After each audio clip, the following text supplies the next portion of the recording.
Okay, today was a long day. The kid is sick, so I had to leave work to go take her to the doctor because urgent care won't see her without me, even though she's 16. Anyways, Matthew chapter 21. If you hear my dog, it's because he's out of his cage and he's probably going to try to get her attention because he knows she's walking around. Anyways, Matthew chapter 21. When they approached Jerusalem and came to Bethpage at the Mount of Olives, Jesus then sent 2 disciples, telling them, "Go into the village ahead of you. At once you will find a donkey tied there with her colt. Untie them and bring them to me. If anyone says anything to you, say that the Lord needs them, and he will send them at once."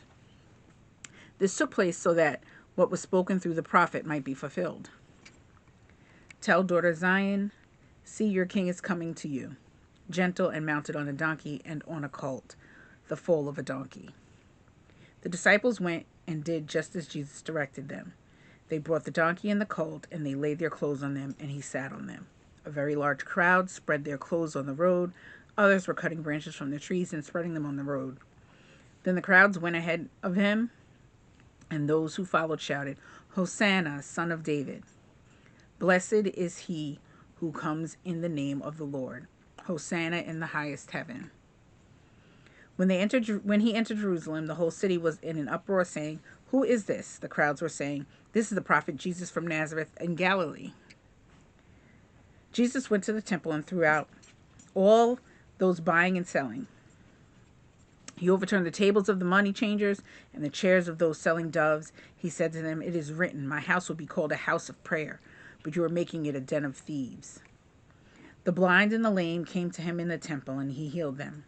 When the chief priests and the scribes saw the wonders that he did, and the children shouting in the temple, "Hosanna, the Son of David," they were indignant and said to him, "Do you hear what these children are saying?" Jesus replied, "Yes, have you never read? You have prepared praise for the mouths of infants and nursing babies." Then he left them. He went out of the city to Bethany and spent the night there. Early in the morning, he was returning to the city. He was hungry. Seeing a lone fig tree by the road, he went up to it and found nothing on it except leaves. And he said, "May no fruit ever come from you again." At once the fig tree withered. When the disciples saw it, they were amazed and said, "How did the fig tree wither so quickly?" Jesus answered them, "Truly I tell you, if you have faith and do not doubt, you will not only do what is done to the fig tree, but even if you tell this mountain, be lifted up and thrown into the sea, it will be done. And if you believe, you will receive whatever you ask for in prayer." When he entered the temple, the chief priests and the elders of the people came to him as he was teaching and said, "By what authority are you doing these things? Who gave you this authority?" Jesus answered them, "I will also ask you one question, and if you answer it for me, then I will tell you by what authority I do these things. Did John's baptism come from heaven, or was it of human origin?"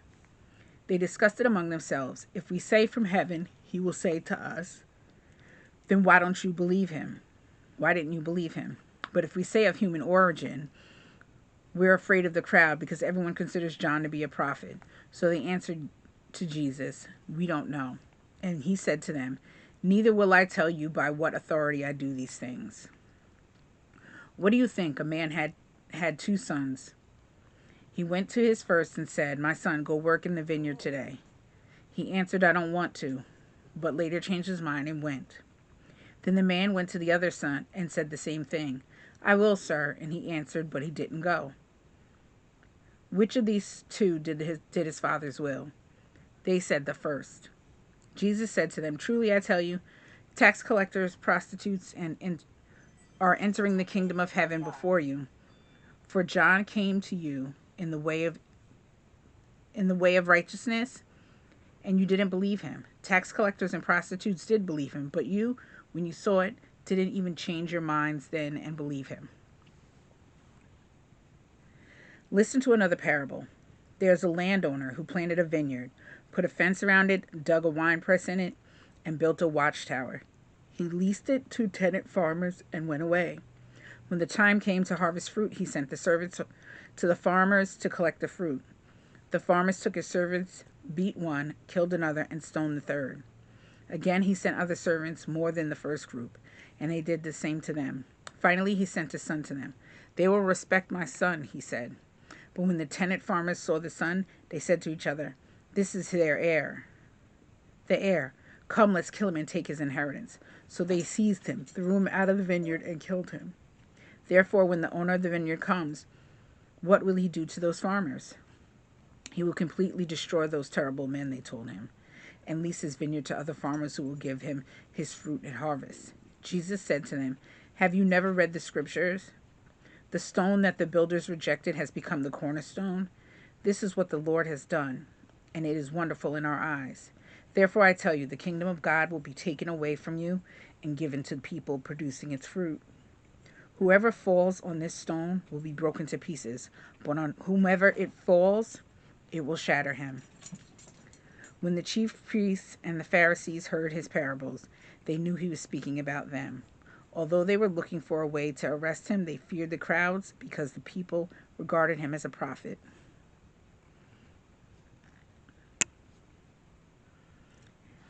I think this is like, no, not, it's not. I know it's not.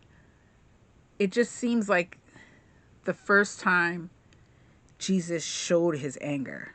Like he was mad at that tree. Like it's coming to the time. So like when you know you're about to get in trouble, like or say when you're a kid and you're just waiting for your parents to come home and you know you're gonna get in trouble when they get home. So you're kind of like snippy at everybody and everything's bothering you because you're like, I don't want to be bothered. Like, can't everything just be right because I know I'm about to get in trouble? That's what it feels like when he walks up to the tree, like when he walks up to the fig tree and he's like, you ain't got no fruit.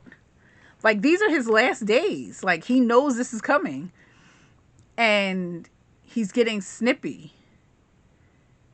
Like he got mad at the tree because it didn't have the fruit yet.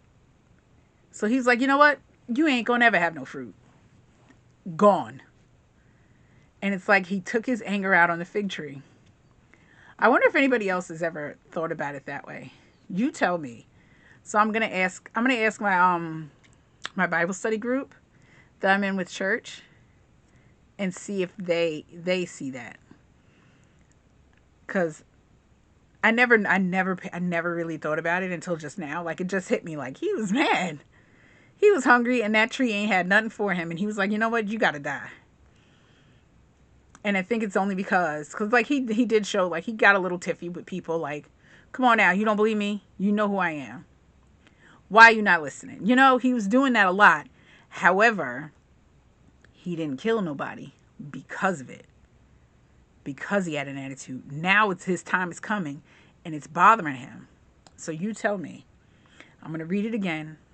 I'm going to make some notes and I'll see you later.